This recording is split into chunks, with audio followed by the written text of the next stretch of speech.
नमस्कार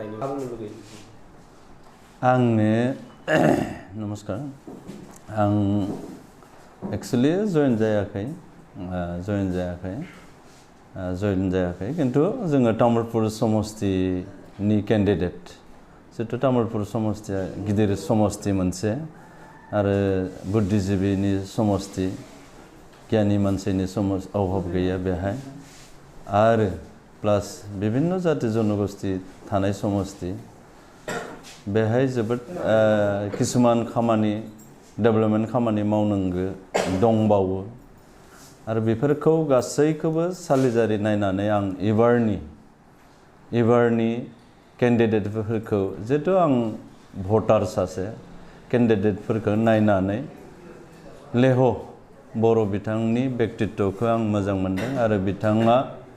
जग्य व्यक्ति होननानै आं सानना लादों आरो ओंखायनो आङो पार्सनेलि आङो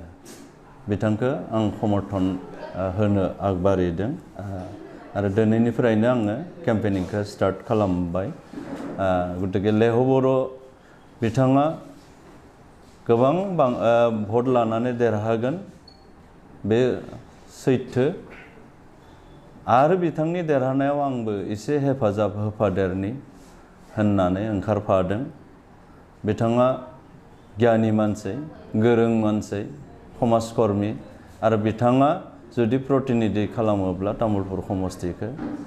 मोजां जायगोन डेभलपमेन्टजों लोगोसे गासैबो जनगोष्ठीखौ एखेलगे बिथाङा दैदेननो नेतृत्व होनो हागोन होननानै आंहा फोथायनाय दङ ओंखायनो आं बिथांजों पार्सनेलि सिन्था सरसा खालामनानै ओंखारदों आङो UPPL दोलोनि हाइकमान्डजों गाज्रि जालायनानै ओंखाराखै गाज्रिबो मोनाखै आं टिकेट दाबिदारमोन टिकेट आंनो होआखै दस्रा जग्य व्यक्ति साननानै बिथांनो होदों आंहा बेयाव जेबो बुंनांगौ गैया आं गाज्रि मोननाबो ओंखाराखै किन्तु बाथ्राया जाहैबाय तामुलपुर समस्तिखौ नेतृत्व होनो नांगौब्ला गोरों मानसिनि प्रयोजन आरो आंनि नोजोराव लेह बर' बिथाङा जग्य व्यक्ति होननानै सानना लादों आं बेनि थाखायनो पार्सनेलि आङो सापर्ट होदों ना बे जोंहा हाइकमान्डनि बाथ्रा जाहैबाय हाइकमान्डआ जि डिसिसन लायो आं बेखौनो खर' गंग्लायना लागोन किन्तु आंनि जितु डिसिसन आं अटुट आङो तामुलपुरनि ग्रेटार इन्टारेस्टआवसो आङो सिन्था सरसा खालामनानै आं डिसिसनखौ लादों आरो आंहा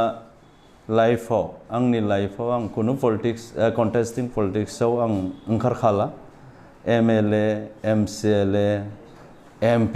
खुनु माने कन्टेस्टिं पलिटिक्सआव आं ओंखारला ओंखायनो आङो जायखौ मोजां नुयो आं बेजोंनो सक्रिय भाबे नांगोन पलिटिकल पार्टियाव सक्रिय भाबे थागोन आङो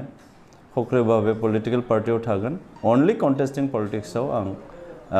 थाया बेखौ आङो डिसिसन लाबाय लाइफआव फिउचार आं पलिटिक्सआव थागोन सक्रिय पलिटिक्सआव थागोन किन्तु कन्टेस्टिं पलिटिक्सआव आं थाया आं माने इलेक्शनाव गेलेला एनि इलेक्शन आं गेलेला बिजाथि जाला UPPL निफ्राय आङो आं बिदि फन माने सासे कैंडिडेटजों सासे मोनसे दोलोनि कैंडिडेटजों ओंखारनाय लोगो लोगोनो विभिन्न धरननि कुइसन फैखागोन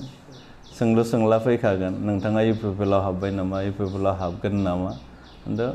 आं हाबाखै पार्सनेलि आं सापर्ट खालामदों लेह बर' बिथांखौ बिथांनि व्यक्तित्वखौ नायनानै आं सापर्ट खालामदों आङो ओंखारदों आरो बिथाङा देरहागोन आरो बिथाङा 100% देरहागोन गोबां भट लानानै देरहागोन आङो BPF नि बिजाथि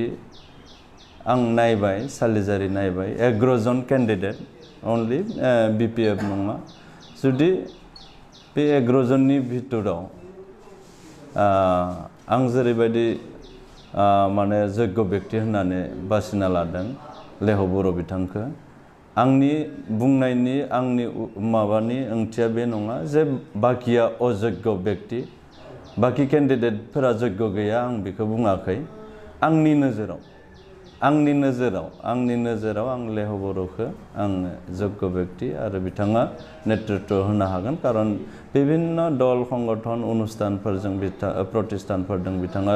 लोब्बा लाखिनानै खामानि मावबोदों गोबां समनिफ्रायनो आरो ससियेल वार्कार बे हिसाबैसो आङो बिथाङा जे मोजां मानसिनो दायित्व होयोब्ला समष्टिया मोजां जायो मोजां डेभेलपमेन्ट जाहैगोन जों बिखौ गासै आंनि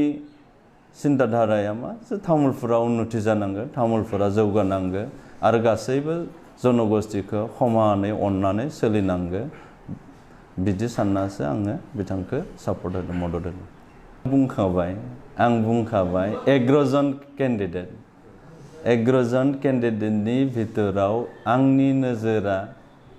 आंनि बासिनाया तामुलपुरखौ नेतृत्व होनो हागोन होननानै साननाया लेह बर' बिथाङा आरो बिथांनि थाखायनो आंनि नोजोराव बिथाङानो जग्य व्यक्ति आं सानदों पार्सनेलि गुबुना मा सानो साना आं मिथिया किन्तु लेह बर' बिथाङा नेतृत्व होनो हागोन जिहेतु बिं एक्स MLA आंबो सासे MLA मोन बे तामुलपुर ओनसोलनि रायजोआ आंखौ गोबां अननानै रायजोआ भट होनानै आंखौ बिधायक बानायदोंमोन आंहाबो मोनसे कर्तब्य दङ मोजां मानसिया